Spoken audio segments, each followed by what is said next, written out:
Ouais. Victor, donc votre troisième coup de cœur. Alors, mon troisième coup de cœur est ce texte de Marie Vieux-Chauvet, une écrivaine haïtienne, dont les textes sont ressortis chez Zulma, cette très jolie collection. Ce qui est écrit en quatrième de couve a été signé par Dany Laferrière, qui dit « Parler de la romancière Marie Chauvet, c'est parler d'un seul livre. Mais quel livre ?» Voilà, son roman « Amour, colère et folie ». Juste pour vous donner un petit avant-goût, regardez ce qu'elle écrit. La sagesse. J'y ai cru longtemps avant de découvrir sa vacuité. Elle est débilitante. Le bonheur est fugace. Il faut un brin de folie pour l'attraper au vol. Voilà, ça c'est Marie Vieux-Chauvet. Donc cet ouvrage, c'est un recueil de 3 nouvelles. Amour, colère, folie. Et en lisant ces 3 nouvelles, on entre de plein pied, mais progressivement dans la folie de la société haïtienne et d'Haïti à l'époque de Papa Doc et des tontons Macoute. C'est terrible. C'est terrible. C'est à la fois plein d'espoir, d'intelligence, mais d'une violence inouïe, d'une violence qui n'est pas toujours sanglante. Elle finit par l'être, évidemment, chez Marie Vieux-Chauvet, mais elle ne l'est pas toujours. Elle est insidieuse, mais elle est là et elle tue, elle sape la société haïtienne et voilà. Et elle fait de Haïti progressivement ce que Haïti est aujourd'hui, c'est-à-dire cette terre de souffrance, de beauté et de souffrance. À lire donc. Alors, il y a tellement de choses. Alors, Ah bah oui. Cousin Whitehead, Underground Railroad. Incontournable. Je trouve incontournable. Alors, je l'ai beaucoup aimé et du coup, j'ai acheté le suivant, Nickel Boys, je l'ai acheté en anglais parce qu'en lisant Underground Railroad en français, je trouvais une langue qui était tellement américaine, tellement noire américaine en plus, des quartiers. À certains moments, j'avais envie de lire cette langue, cette écriture de Whitehead en anglais, mais elle est également très très belle et très bien traduite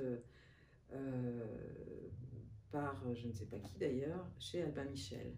Underground Railroad, à lire absolument, et Nickel Boys qui vient de sortir. Très bien. Voilà. Alors, j'avais envie de parler de ce texte. Je ne sais pas si vous connaissez La migration des cœurs de Maryse Condé. Je connais Maryse Condé, mais je ne connais pas ce texte. Racontez-nous. La migration des cœurs est adaptée, revendiquée, inspirée par les Odes de Hurlevent, dans lequel on raconte l'histoire le roman d'Émilie Brontë, dans lequel on raconte l'histoire de Cathy et Heathcliff. Ça, c'est dans les Odes de Hurlevent. Maryse Condé, elle transpose les Odes de Hurlevent à la Guadeloupe, dans une plantation, dans une habitation, comme on appelle ça, et dans cette société de la fin du 19e siècle et du début du 20e siècle, donc qui a déjà aboli l'esclavage, mais qui n'a toujours pas, évidemment, aboli les formes d'apartheid, une forme de ségrégation de la société békée, c'est-à-dire blanc pays, des gens qui sont nés, des familles qui sont nées en Guadeloupe et qui ont fait fortune, qui ont prospéré en Guadeloupe, et les anciens esclaves dont on pense toujours, dont ces békés pensent toujours qu'ils sont paresseux, qu'ils ne veulent pas travailler, qu'on leur a donné de la liberté pour rien du tout parce qu'ils n'en font rien. Et ce roman épique, ce gros morceau, je l'ai lu parce qu'on m'a demandé d'en faire l'adaptation pour un podcast radiophonique. Et j'ai trouvé extrêmement violent, en fait.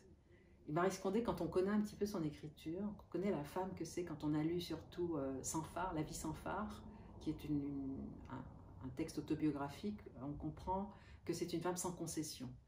Et ce texte est vraiment sans concession. C'est l'histoire de l'amour sans concession. C'est-à-dire que Rasier, qui est le Heathcliff guadeloupéen, Rasier, parce qu'il aura été rejeté par sa Cathy, va nuire, va être une nuisance, mais tragique pour 2 générations. Et c'est vraiment, c'est comme l'animal qui mord un morceau de bois et qui ne le lâche pas jusqu'à ce que le morceau de bois soit entièrement détruit. Et bien ça, c'est le personnage de Rasier là-dedans, qui malgré tout est attachant, parce qu'un amour comme ça, c'est rare. Et c'est un texte qui rassemble également qui unit également l'invisible au visible, c'est-à-dire toute cette magie noire qui est pratiquée, qui vient des peuples africains et qui a été transformée par les esclaves du Brésil, de Cuba, de Haïti et des Antilles. Hein. C'est la santeria, c'est le quimbois, c'est le vaudou, tout ça. Et là, que le personnage soit à Cuba ou en Guadeloupe, il cherche toujours à travers la connaissance de l'invisible, à maîtriser le visible. C'est très très intéressant. C'est un bouquin, c'est un roman extraordinaire. Voilà. C'est publié chez... Et c'est publié chez Robert Laffont. Chez Robert Laffont. Voilà. Ouais.